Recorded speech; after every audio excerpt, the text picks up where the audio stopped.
NGO Management. How to Establish an NGO. Part 2.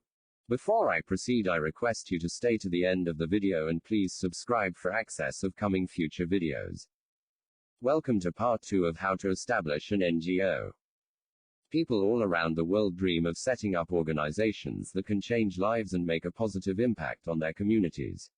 Thousands of NGOs are started every year with the best intentions and hopes creating lasting change, but most will fail within the first 2 years. We've produced this guide to support budding social entrepreneurs to understand the NGO environment, what they need to do and the challenges they will face.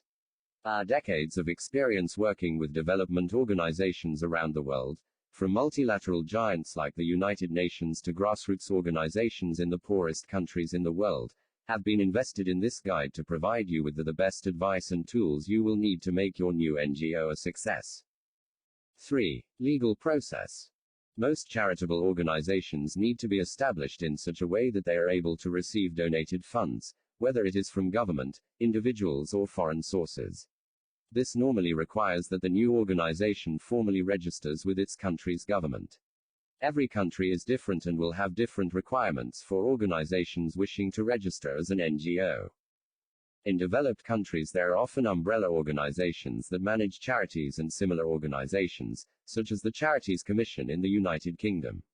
The first thing you should do is check if there is a government body that is able to support your NGO to become registered. Even if there is not a dedicated organization, there may be departments within other government bodies that deal with tax, social services or healthcare that may be able to provide suitable support and advice. If you cannot access official government support to register your NGO, which can often be the case in developing countries, you should seek out representatives of other registered NGOs in your community and region. These organizations will have already completed the registration process and will be able to offer advice and guidance about exactly what you will need to do.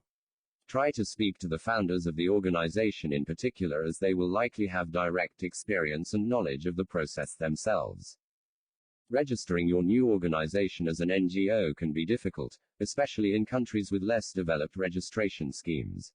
It may well be time-consuming and confusing, which makes for a frustrating experience, but don't get disheartened. Persistence is the most important quality at this stage. You need to be able to overcome setbacks and continue to focus on your goal if you want to achieve your ambitions. As part of the legal registration process, most countries will demand an Articles of Incorporation document which will detail the organization's legal structure. These documents normally require certain sets of information to be included, although the exact details may vary. The following list is an example of the kind of information that is often requested in an Article of Incorporation for a new NGO. 1. Name of NGO. 2. Purpose of NGO. 3. Location of NGO. 4. Names and addresses of all NGO board members. 5. Details on legal liability.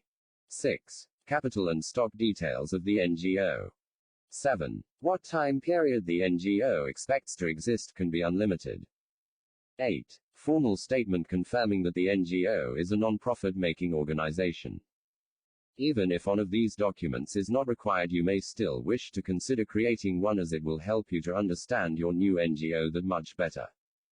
4. Guiding principles. Your organization's new Articles of Incorporation serve to inform external bodies and individuals about the legal foundation and principles of your NGO. Guiding principles, or in some quarters bylaws, provide a framework for your NGOs that guide the organization's work, principles, structure and decision-making. This document is crucial and can help guide your new NGO through even the most treacherous conditions.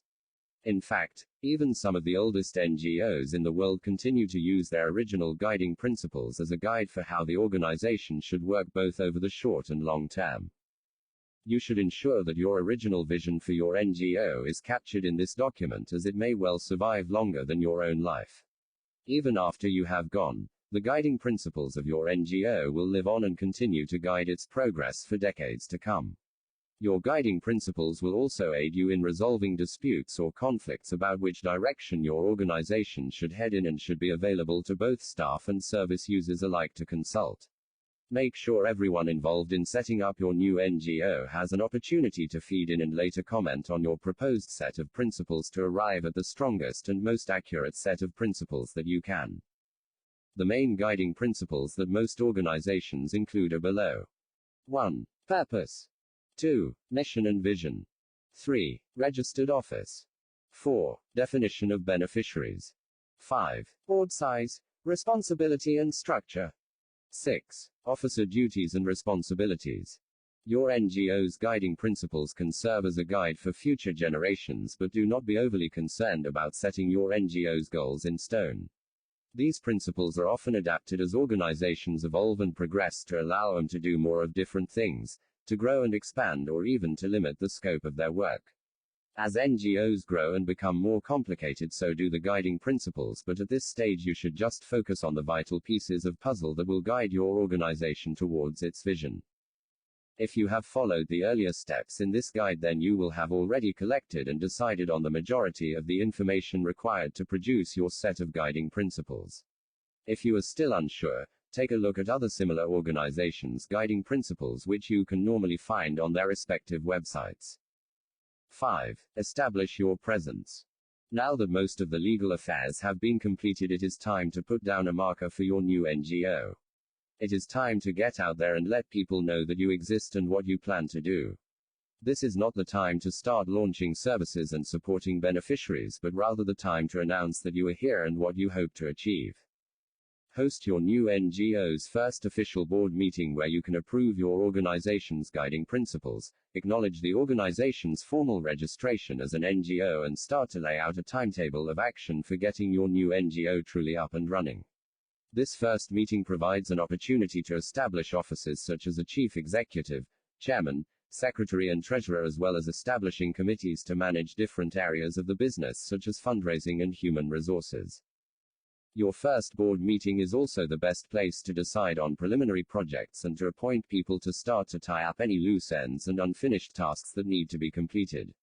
Above all, it is an opportunity to get organized and formalize exactly who will do what and by when. Be sure to take minutes of your meeting and disseminate them amongst everyone in attendance. This will help to remind everyone of the discussions that took place, as well as acting as a framework for completing tasks. One of the best ways of making yourself known and accessible not just locally but from anywhere in the world is to create a simple website. Websites are increasingly cheap and easier than ever before to design and host. By launching a simple website, you can quickly and easily spread the word locally, attract volunteers and donors, and provide information to potential beneficiaries who you hope to support. You can combine your digital outreach through a website with online networking in the form of social media. Whether it is Facebook, Twitter, or a local language equivalent, you will find a massive audience online who are interested in your work. You should work to identify online groups, websites and associations where you can exchange ideas with similar organizations and professionals, develop your network and learn from the experiences of others that can guide your organization through its formative years. Continue to network in person in your local and regional communities. Try to meet people who work in similar circles, not just only NGOs but also local government, funding organizations, social services, religious organizations, and any others that relate closely to your organization's work. You should work towards establishing a network of people who you can get to for support and information on different areas of your NGO's business to give yourself the best chance of success. Thank you for your time.